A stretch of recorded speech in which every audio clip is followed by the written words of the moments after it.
I want to talk to you guys about my phone interview that I had with Interac.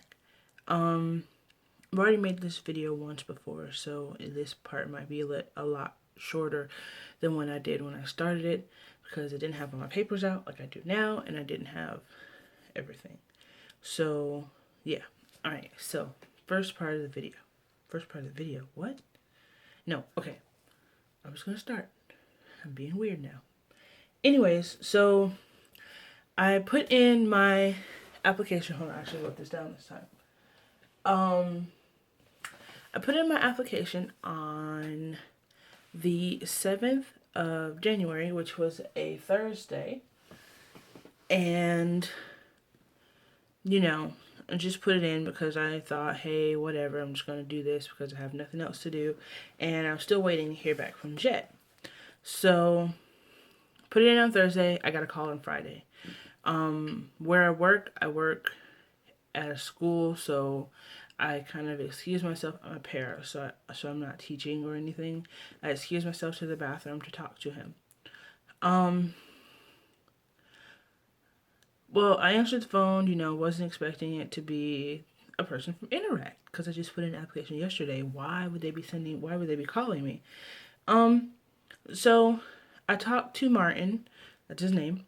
I talked to Martin, and he told me, he called, he was like, oh, well, there's a few problems that you didn't finish with your application, but other than that, we wanted to get a call in before we missed you for your in-person interview if you get past the phone interview. And I was like, oh, okay, well, and he asked me some questions like about that I had missed on my application. So he asked me questions about what I missed on my application, and he filled them in for me, and then asked me to go back and recheck everything and make sure everything was correct on the application. Then he was like, okay, well, I want to schedule you for a phone interview, and let me find. He was like, let me find a day that's good for both of us, because the in-person interview was that Saturday, the next Saturday, and he was like, oh, well, I gotta figure out a way to get you in before that so you have enough time to prepare.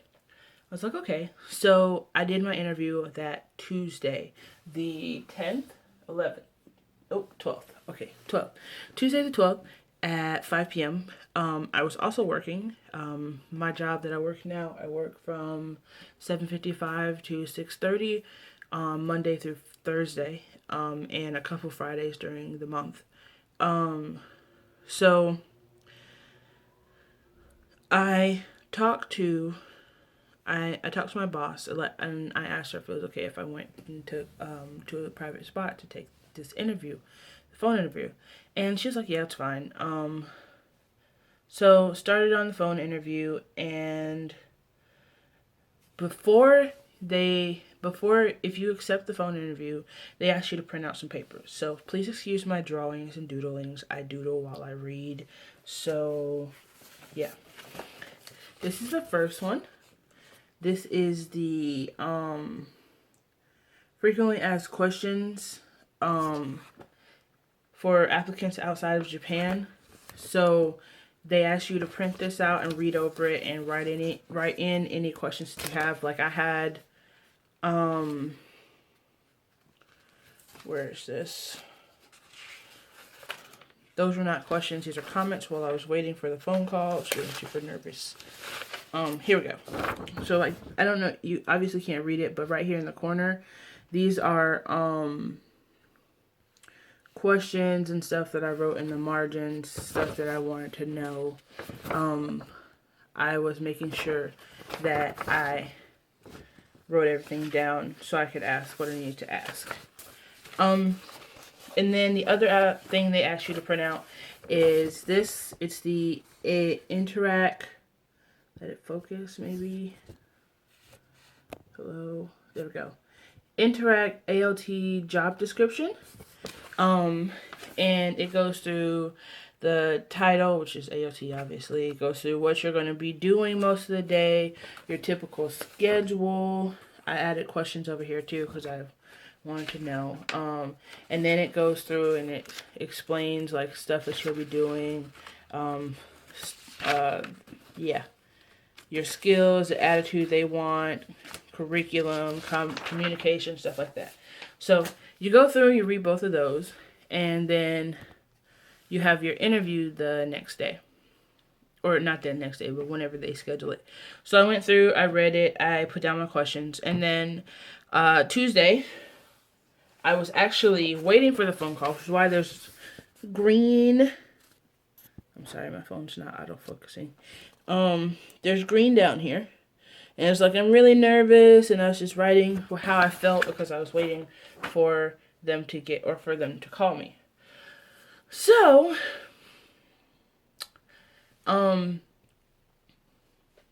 what was I going to say next?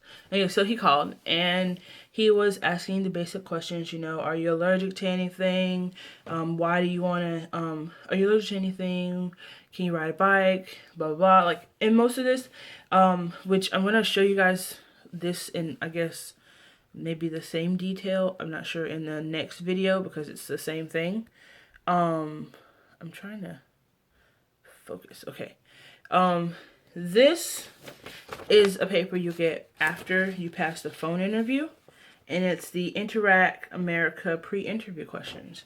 Well, as I was filling out the pre-interview questions, I realized that the guy, Martin, kept asking me the same questions on the phone interview. So I was like, okay.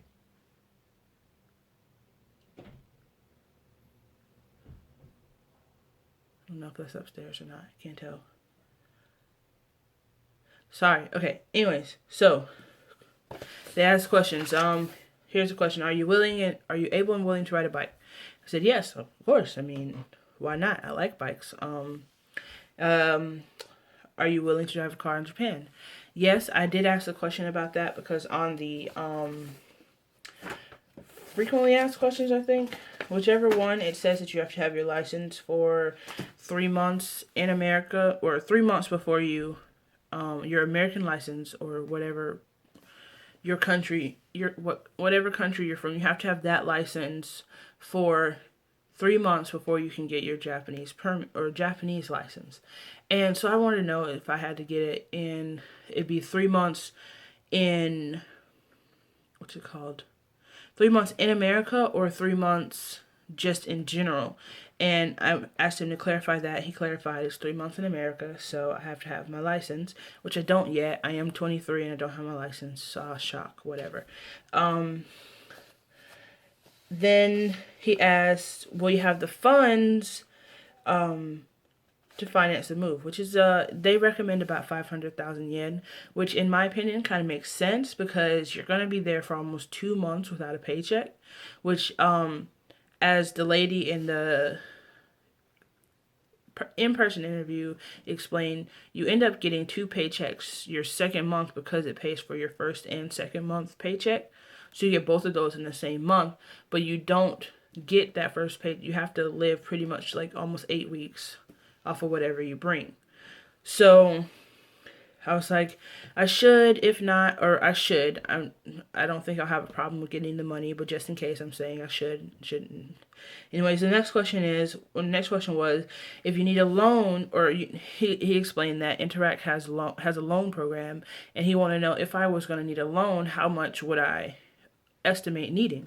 And I said, oh, maybe 1,000 yen, maybe 1,500 yen, or 100,000 yen, or 150,000 yen, somewhere in there. Nothing. I don't want to go too high. So I was like, that's about it. I shouldn't need more than that, hopefully. Then he asked, okay, so why do you want to go to Japan? And that's the typical question everybody wants to know, why do you want to go to Japan? So I want to be an effect on another country, and I want to be able to show Japan a different way of living, which I'm not sure if that's something that I want to show them, just a different culture in a way, just something different, something that they haven't seen before. That's what I want to do. Not exactly show them a different way of living because their way of living is wrong or anything like that, but just show them something new. And then there's what is your motivation to teach English?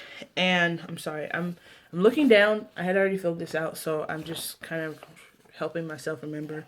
Maybe if I put this up here, I won't not look at you guys as often. So it said, what is your motivation to teach English? And I put that I want to be an effect on students and show them about other cultures, and other ways of life, how other people live. I also want to be able to, and this is completely different from my motivation, but I want to be able to connect with the students that I've worked with here in America. I want to be able to connect with them and have them be like pen pals and stuff with students in Japan to show the students that I have here a different world, because most of my students don't know the world outside of where I live. And then there's tell me about your teaching experiences as well as any certificates you may have. So I'm certified to teach English as a second language. So that would be my formal certification. And then my teaching experiences, I taught English to Japanese business people in Japan while I was there for 6 weeks. I am currently a paraprofessional, so I work at a middle school and I help teachers with anything or with the students. I specialize in ESE students, or specialize, that's my area that they put me in. So I work with ESE students who have a little bit more difficulty learning. And I also work in the after school program doing pretty much the same thing. If kids have homework that they need to get done, we also teach them. It's called STEM or STEAM. It's science, technology, engineering, and math. And if it's STEAM, there's arts in there too. So we do that kind of thing. We do science and math. Like this 9 weeks, our theme is sports science. So that's what we're doing for the next 9 weeks. And then it says, if your job starts at 8:30, what time do you really need to arrive and why? And he didn't really say that kind of question. He was like, so you know that, you'd have to arrive there at 8:30 and you really need to be there at 8 o'clock. And I agreed with him because I was like, yeah, because I was in band, and when I was in band, this is how my band director explained it. He said, to be early is to be on time.